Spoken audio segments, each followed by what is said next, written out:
जय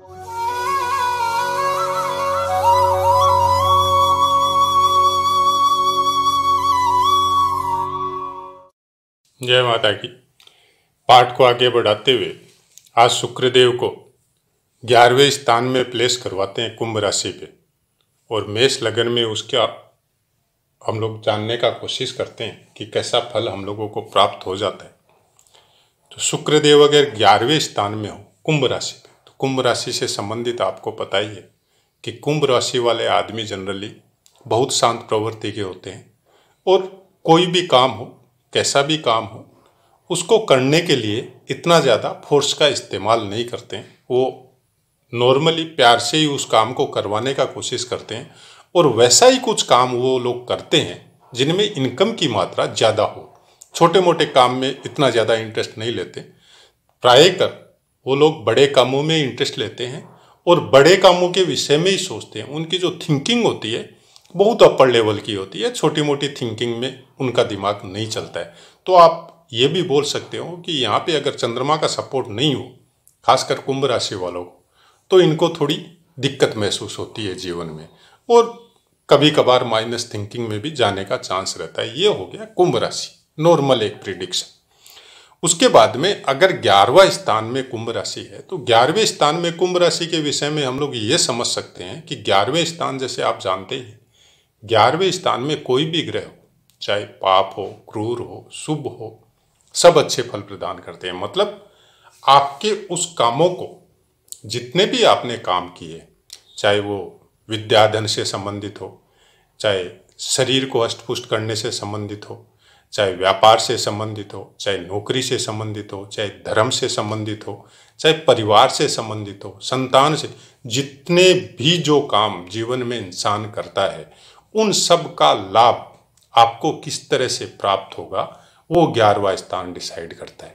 और उस स्थान में बैठे हुए ग्रह अपने आप को बहुत बड़ा कर देते हैं, मतलब आपके 11वें स्थान को बहुत फैला देते हैं वो, जिससे उन सब चीज़ों का सुख या लाभ आपको प्राप्त होता है।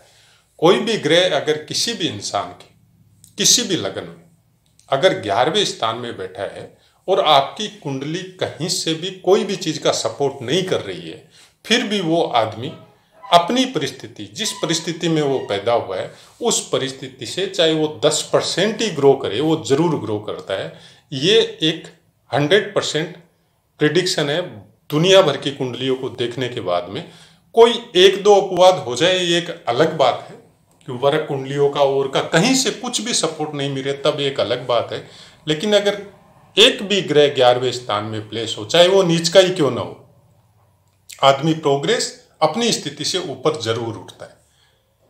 अब यहाँ पे अगर शुक्रदेव विराजमान है, तो खासकर मेष लगन वालों को एक चीज ध्यान रखनी पड़ेगी, शुक्रदेव का स्वामित्व कौन कौन सी जगह का प्राप्त है। तुला राशि सप्तम स्थान और दूसरा स्थान धन का, परिवार का, कुटुंब का।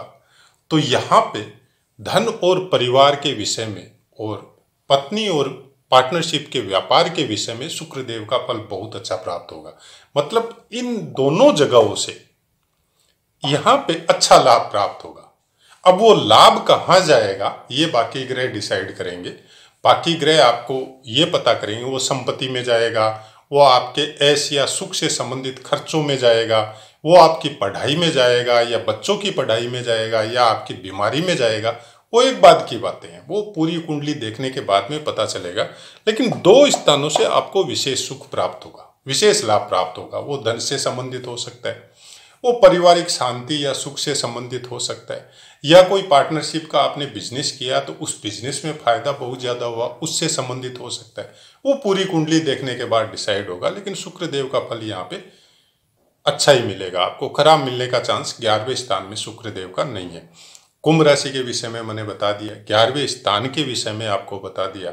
अब 11वां स्थान मतलब कुंभ राशि, कुंभ राशि मतलब विषम राशि। तो विषम राशि में कोई भी ग्रह का बल आपको जब देखना हो, प्रथम 6 अंश तक बाल्यावस्था में रहेंगे, 6 से लेकर 12 अंश तक कुमारावस्था में रहेंगे, 12 से लेकर 18 अंश तक युवावस्था में रहेंगे, और 18 से 24 अंश तक वृद्धावस्था में रहेंगे, और 24 से 30 अंश तक मृतावस्था में रहेंगे। अगर आप शुरू से वीडियो सुन रहे हैं तो शायद आपको याद भी हो गया होगा ये बात। कुंभ राशि के अधीन नक्षत्र आएंगे आपको धनिष्ठा नक्षत्र का तीसरा और चौथा चरण। मतलब कोई भी ग्रह अगर कुंभ राशि में 6.40 डिग्री तक प्लेस है तो वो धनिष्ठा नक्षत्र के अंतर्गत रहेगा, जिसका स्वामित्व मंगल देव को प्राप्त है। अब 6.40 डिग्री से लेकर 20 डिग्री तक अगर ग्रह कुंभ राशि में है तो वो शतभिषा नक्षत्र के अंतर्गत आएगा। शतभिषा नक्षत्र का स्वामित्व राहु देव को प्राप्त है। और 20 डिग्री से लेकर 30 डिग्री तक अगर कोई ग्रह कुंभ राशि में है तो वो पूर्व भाद्रपद नक्षत्र के अंतर्गत आएगा। पूर्व भाद्रपद का नक्षत्र का स्वामित्व गुरुदेव को प्राप्त है। अब मान लीजिए आपका ग्रह शुक्रदेव कुंभ राशि में तीसरे या चौथे चरण में है, मतलब 6.40 डिग्री तक है जीरो से लेके, तो मंगल को आपको देखना पड़ेगा कि मंगल ग्रह आपकी कुंडली में कहाँ प्लेस है, कैसा बल है, कहीं दृष्टि दे रहा है कि नहीं दे रहा है, या युति है कि नहीं है, या फिर शुक्रदेव स्वतंत्र प्रभाव लेके धनिष्ठा नक्षत्र के अंतर्गत है। तो धनिष्ठा नक्षत्र के अंतर्गत अगर है तो ऐसा आदमी राजनीति और व्यवसाय से संबंधित कामों में या वस्त्र से संबंधित कामों में या बहुत ही ज्यादा धन कमाने वाले कामों में ऐसे आदमी जनरली निकलते हैं, धनिष्ठा नक्षत्र वाले। अब अगर शतभिषा नक्षत्र में है तो शतभिषा नक्षत्र का स्वामित्व राहु देव को प्राप्त है। तो यहाँ आप पानी से संबंधित, समुद्र से संबंधित या कोई ड्रिंक वगैरह जैसे शराब वगैरह हो उससे संबंधित, या चिकित्सा जो नॉर्मली जो डॉक्टर वगैरह होते हैं, तो फिर आपको छठा स्थान देखना पड़ेगा। लेकिन ये सब चीज़ों में आपका कुछ न कुछ इंटरेस्ट रहेगा, या बाकी ग्रह सपोर्ट करे तो ये सब चीज़ों से संबंधित या इनके नज़दीक किसी काम से संबंधित कोई व्यापार भी आपका हो सकता है, या फिर सर्विस आपकी ऐसी हो सकती है जो इन सब चीज़ों के इर्द गिर्द आपका काम चलता रहे, या उन्हीं से संबंधित कोई काम ऐसा हो सकता है कि आपको निगरानी करनी पड़े या देखना पड़े, चाहे गवर्नमेंट सर्विस हो चाहे प्राइवेट सर्विस हो। तो ऐसा कुछ शतभिषा नक्षत्र में होने की वजह से शुक्रदेव का प्रभाव हो सकता है। हालांकि आपको ये भी देखना पड़ेगा साथ में कि राहु देव का कंडीशन आपकी कुंडली में कैसा है।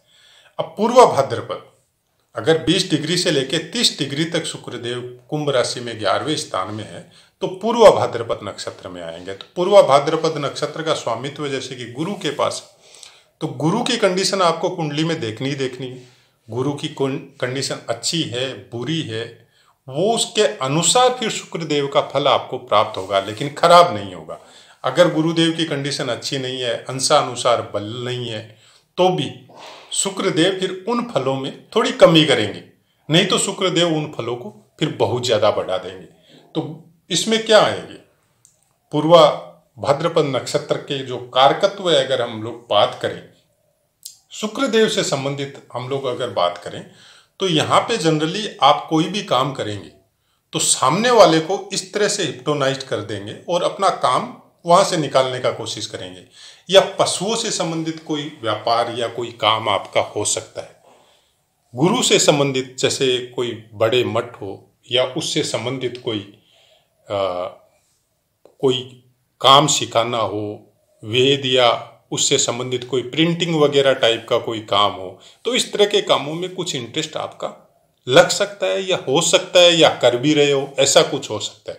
गुरुदेव की कंडीशन बहुत अच्छी हो तो बहुत बड़े बड़े पशुओं से संबंधित कोई काम हो, बहुत बड़े बड़े मतलब इवेंट वगैरह ऑर्गेनाइज करना हो, तो इस तरह के कामों में आप जाने का कोशिश कर सकते हैं अगर शुक्रदेव 11वें स्थान में हो। लेकिन एक बात कंफर्म है कि पूर्व भाद्रपद और धनिष्ठा नक्षत्र इनमें अगर शुक्रदेव 11वें स्थान में हो तो आपको धन की लालसा या धन से संबंधित कोई काम या धन कमाने से संबंधित कोई काम, ये सब कामों में आपका इंटरेस्ट बहुत ज्यादा रहेगा और बहुत धनी बनाता है। अगर धनिष्ठा नक्षत्र और पूर्व भाद्रपद में अभ्यास में मैंने बहुत सी कुंडलियों में देखा है ऐसा कि धन से संबंधित या धन से जुड़ाव ऐसे इंसानों का बहुत ज्यादा होता है। भोग को ऐसे इंसान थोड़ा अलग रखेंगे अगर धनिष्ठा नक्षत्र और पूर्व भाद्रपद में हो तो धन से या बैंक बैलेंस बढ़ाना या अपनी प्रॉपर्टी को बढ़ाना इसमें ज्यादा इंटरेस्ट लेंगे। लेकिन शतभिषा नक्षत्र में अगर राहु देव का कंडीशन अच्छा नहीं है और राहु देव का कहीं से कोई दृष्टि पड़ जाए तो फिर आप भोग की तरफ भी अग्रसर ज्यादा होंगे, मतलब कमाया और उधर इसमें खर्चा कर दिया, तो ऐसा कुछ चीजें शतभिषा नक्षत्र में होने की वजह से होती है। आप भी अपनी कुंडली में लगा के देखिए या अपने परिवार की कुंडली में लगा के देखिए, क्योंकि 11वें स्थान में कोई भी ग्रह अच्छा फल देते हैं, ये बात एकदम सही है। कोई खराब फल आपको शुक्रदेव का यहाँ प्राप्त नहीं होगा और आप धन का बंदोबस्त या धन जुटाने में एनी टाइम लगे रहेंगे, ये हकीकत है। लेकिन उस धन का खर्चा आप कहाँ करेंगे, वो नक्षत्र और बाकी वर्ग कुंडलियां या बाकी ग्रह डिसाइड करेंगे। लेकिन धन कमाने में आप हमेशा उस टाइप का थिंकिंग रहेगा आपका, और सब ग्रह आपको धन कमाने के विषय में कुछ न कुछ सपोर्ट यहाँ पे मिलता ही रहेगा। मतलब कोई भी काम किया तो उसका पैसा आपको इनकम हो सकता है देरी हो, बाकी वर्ग कुंडलियां या बाकी ग्रह सपोर्ट या दशा महादशा सपोर्ट नहीं कर रही हो, एक अलग बात है। वो कुछ टाइम वो पीरियड पूरी कुंडली देखने के बाद में पता चलेगा कि कुछ रुकावट आ सकती है। लेकिन दिन पर दिन ऐसा आदमी अपने जीवन में उन्नति करता है, अवनति उस इंसान की नहीं होती है। केवल मैं यहाँ पे शुक्रदेव की बात नहीं कर रहा हूँ, कोई भी ग्रह हो 11वें स्थान में, ऐसा इंसान जैसे समय के साथ साथ वो उन्नति करते जाता है। मतलब वो डिक्रीज नहीं होता है, क्योंकि वो उन्नति अब एकदम से फ्लाई उसकी नहीं होती है, वो धीरे धीरे होती है। हाँ, बाकी ग्रहों का सपोर्ट मिल जाए, बाकी कुंडली में और भी ग्रह बहुत ज्यादा स्ट्रांग हो तो वो अचानक से भी ऊपर उठ सकता है, वो एक अलग मैटर है। मेरा कहने का मतलब ये है कि 11वें स्थान में कोई भी ग्रह हो वो आपको खराब फल कभी नहीं देगा, वो अच्छा ही फल आपको प्राप्त करवाएगा। हाँ, ये बाकी ग्रह डिसाइड करेंगे कि उस अच्छे फल को आप कन्वर्ट किस चीज में करेंगे, धन में करेंगे, परिवार में करेंगे, सुखों में करेंगे, धन संपत्ति बढ़ाने में करेंगे, फिर या फिर विद्या धन में करेंगे, या बच्चों की परवरिश में करेंगे, या फिर आप प्रॉपर्टी वगैरह बढ़ाने में करेंगे, ये बाकी ग्रह डिसाइड करेंगे। तो आशा है मित्रों पाठ समझ में आया होगा। पाठ से संबंधित कोई क्वेश्चन हो आप कमेंट कीजिए, आपको 100% आंसर मिलेगा। अब अपनी वाणी को विराम देते हुए आपसे आज्ञा लेता हूँ। जय माता।